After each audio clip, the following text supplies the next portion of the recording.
तर्ज पर यदि बिहार में कोई भ्रष्टाचार कर रहा है तो वैसे लोगों के खिलाफ भी हमारे विजिलेंस के लोग, स्पेशल विजिलेंस के लोग और आर्थिक अपराध के लोग सीधा हमला करके कार्रवाई करते रहिए, तभी बिहार बदल सकता है साथियों। और आप लोगों ने तो शुरुआत भी किया। मैं विजय जी को याद दिला रहा हूं, विजय बाबू को, नीतीश कुमार जी ने तो बिहार में स्कूल खोलने का काम किया। ये स्कूल क्यों नहीं खुल रहे, इसकी चिंता करना है। और जितने भी यहां पर बैठे हैं, लॉ सेक्रेटरी साहब भी बैठे हैं, इनसे बात कीजिए, हाई कोर्ट का पूरा कोऑर्डिनेशन इनसे लीजिए, और जितने भी भ्रष्टाचारी हैं सबको चिन्हित करके उनके घरों में स्कूल खोलने का काम सरकार करेगी, इतना जरूर आश्वस्त करना चाहता हूं। व्यवहार न्यायालय पटना के स्तर पे कोई रुकावट नहीं है। यहाँ से मैक्सिमम केसेस जो है ऑनरेबल कोर्ट में अपील में पेंडिंग है, और जब तक अपील में डिसाइड नहीं होगा तब तक फर्दर कोई उस तरह का जो पूर्व का नीति है स्कूल खोलना, कॉलेजेस वगैरह का, तो वो संभव नहीं है। इसलिए माननीय उच्च न्यायालय पे के सुनवाई पे ध्यान लोगों को लगाना चाहिए, कैसे वहाँ पे सुनवाई हो और केसेस में डिसीजन आए, उस अनुसार आगे प्रोसीड किया जा सकता है। नमस्कार, मैं संतोष सिंह। आज बिहार सतर्कता दिवस है और इस मौके पर राज्य सरकार ने कई ऐसे एडवोकेट पदाधिकारी को सम्मानित किया है जो भ्रष्टाचार के जीरो टॉलरेंस के मामले में अतुलनीय योगदान किया है। जी हां, हम भी उस दौर के साक्षी हैं। 2008-10 से 15 के बीच में वो दौर था जब हर दिन हम लोग कोर्ट के परिसर में खड़े रहते थे कि आज कौन सा भ्रष्टाचारी का मकान जब्त हो रहा है, आज किस भ्रष्टाचारी की संपत्ति जब्त हो रही है, आज किस भ्रष्टाचारी को सजा मिलने वाली है। दोपहर 2 बजे के बाद हम सब लोग, बिहार के तमाम मीडिया के हाउस के रिपोर्टर्स पटना सिविल कोर्ट पहुंच जाते थे कि आज किसकी सुनवाई है। नियमित सुनवाई होती थी और हर दूसरे, चौथे, 5वें दिन सजा का ऐलान होता था। उस दौर में आज जिनको पुरस्कार मिला है ये राजेश जी हैं। हम लोग नियमित साथ बैठकर मूंगफली खाते रहते थे और बात होती थी, सर अब किसका बारी है। मतलब वकील से लेके, जज से लेके पत्रकार तक में एक अलग अलग तरीके का उत्साह दिखता था कि चलिए भ्रष्टाचार पर जो जीरो टॉलरेंस की बात नीतीश कुमार ने शुरू की है उसको अंजाम तक पहुंचाने में हर डेमोक्रेसी के इंस्टीट्यूशन को आगे बढ़कर हिस्सा लेना चाहिए। गजब उस दौर में लोगों को सजा मिला, गजब। मतलब भ्रष्टाचारियों में दहशत। पूर्व डीजी नारायण मिश्रा, कोई सोच सकता है उनके यहां रेड हुआ था। एमबीआई के बड़े अफसर, एकदम खन्नास अफसर, सब दिल्ली, मुंबई, कलकत्ता, कहां कहां हो रहा है रेड एक साथ। और उसी दौर में अभियानंद जी इकोनॉमिक ऑफेंस का गठन किए थे, आर्थिक अपराध इकाई का, कि ये जो लड़ाई है ना, ये लड़ाई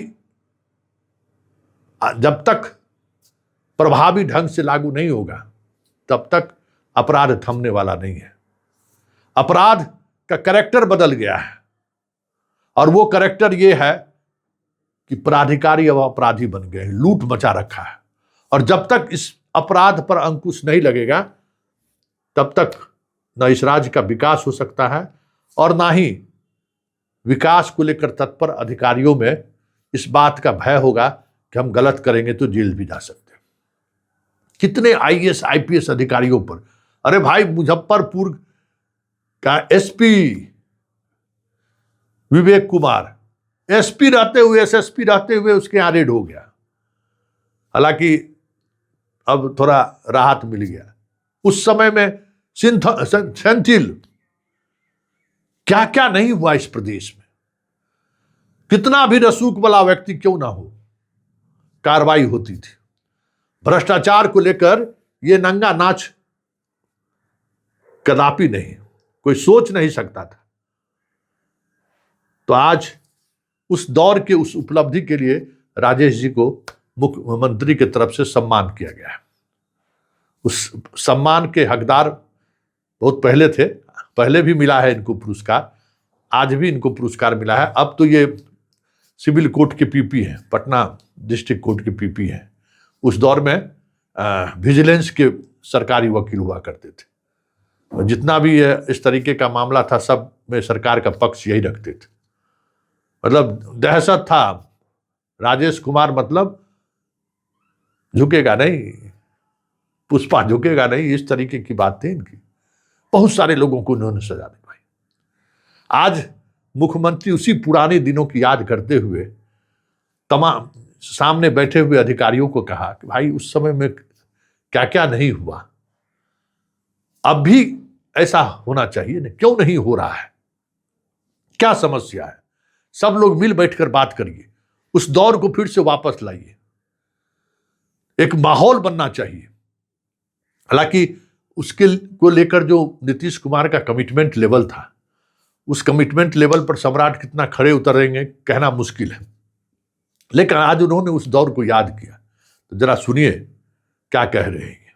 तर्ज पर यदि बिहार में कोई भ्रष्टाचार कर रहा है तो वैसे लोगों के खिलाफ भी हमारे विजिलेंस के लोग, स्पेशल विजिलेंस के लोग और आर्थिक अपराध के लोग सीधा हमला करके कार्रवाई करते रहिए, तभी बिहार बदल सकता है साथियों।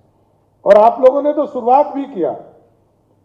मैं विजय जी को याद दिला रहा हूं, विजय बाबू को, नीतीश कुमार जी ने तो बिहार में स्कूल खोलने का काम किया। ये स्कूल क्यों नहीं खुल रहे, इसकी चिंता करना है। और जितने भी यहां पर बैठे हैं, लॉ सेक्रेटरी साहब भी बैठे हैं, इनसे बात कीजिए, हाई कोर्ट का पूरा कोऑर्डिनेशन इनसे लीजिए, और जितने भी भ्रष्टाचारी हैं सबको चिन्हित करके उनके घरों में स्कूल खोलने का काम सरकार करेगी, इतना जरूर आश्वस्त करना चाहता हूं। तो आपने सुना, अब जरा सुनिए राजेश जी का वो बयान। राजेश जी से भी मेरा ये सवाल था कि वो दौर था जब आप सजा पर सजा कराए जा रहे थे, एक माहौल बना था बिहार में भ्रष्टाचार के खिलाफ, जीरो टॉलरेंस। क्या हो गया, कहां जाकर ये गाड़ी रुक गई, कहां जाकर ये गाड़ी थम सा गया? जरा सुनिए, बहुत बड़ी बात राजेश जी ने कहा है कि हम लोगों ने तो कितने लोगों को सजा करा दी, लेकिन वो सजा का अपील अभी तक हाई कोर्ट में पेंडिंग है।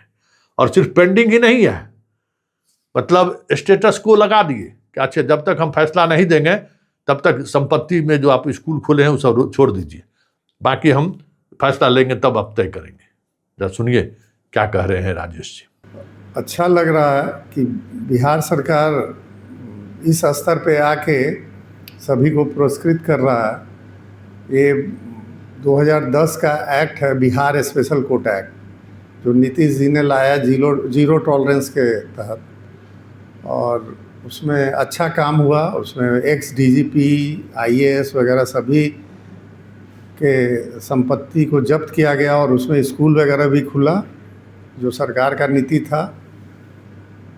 अभी आज फंक्शन में माननीय मुख्यमंत्री जी ने इच्छा जाहिर की कि और भी स्कूल खुलना चाहिए।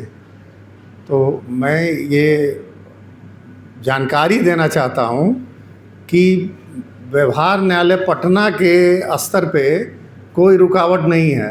यहाँ से मैक्सिमम केसेस जो है ऑनरेबल कोर्ट में अपील में पेंडिंग है, और जब तक अपील में डिसाइड नहीं होगा तब तक फर्दर कोई उस तरह का जो पूर्व का नीति है स्कूल खोलना, कॉलेजेस वगैरह का, तो वो संभव नहीं है।